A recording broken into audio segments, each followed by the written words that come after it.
आज आपण पालक आणि ज्वारीच्या पिठाचं दिवसभर मऊ राहणारं लुसलुशीत असं थालीपीठ तयार करणार आहोत। थालीपीठे बघा किती मस्त तयार झालेली आहेत, एकदम मऊ लुसलुशीत। मुलांच्या डब्याला देऊ शकता, सकाळच्या नाश्त्यासाठी तयार करून घेऊ शकता किंवा मग रात्रीच्या जेवणासाठी तयार करून घेऊ शकता। चला तर मग वेळ न दवडता रेसिपीला सुरुवात करू।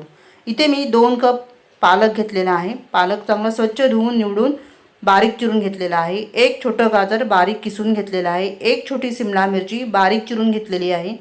2 मध्यम आकाराचे कांदे बारीक चिरून घेतलेले आहेत आणि इथे एक वाटण तयार केलेलं आहे। त्यामध्ये 5 मिरच्या, 10-12 लसूण पाकळ्या, 1.5 इंच आलं, 1 टेबलस्पून इतकं धणे, अर्धा टेबलस्पून जिरं, अर्धा टेबलस्पून बडीशोप आणि अर्धा टेबलस्पून इतकं ओवा घेतलेला आहे। पाणी न घालता हे वाटण आपण तयार केलेलं आहे।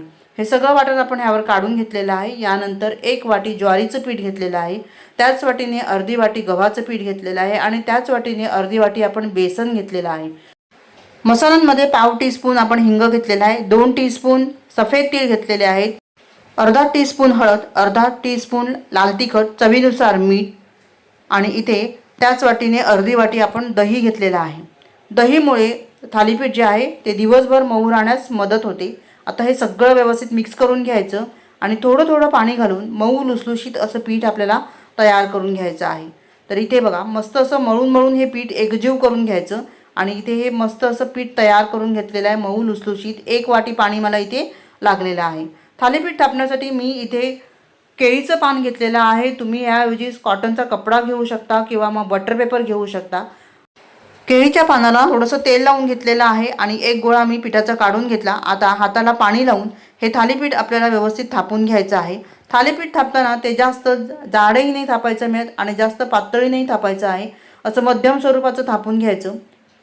यानंतर ह्यावर आपल्याला तेल घालायचं आहे। तेल घातल्याने काय होतं, थालीपीठाला भेगा पडत नाहीत आणि यानंतर असे छिद्र पाडून घ्यायचे म्हणजे थालीपीठ व्यवस्थित शिजलं जातं।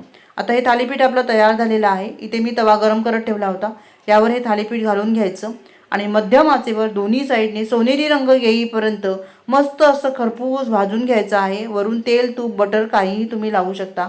आता इथे घातल्यानंतर मी पाणीसुद्धा लावलेलं आहे ह्याला, कारण की हे ज्वारीचं पीठ आहे त्यामुळे भेगा जाऊ शकतात, म्हणून पाणी लावायचं आणि आता ह्याला उलटसुलट करत मस्त असं शेकून घ्यायचं आहे। थालीपीठ इथे आपलं तयार झालेलं आहे।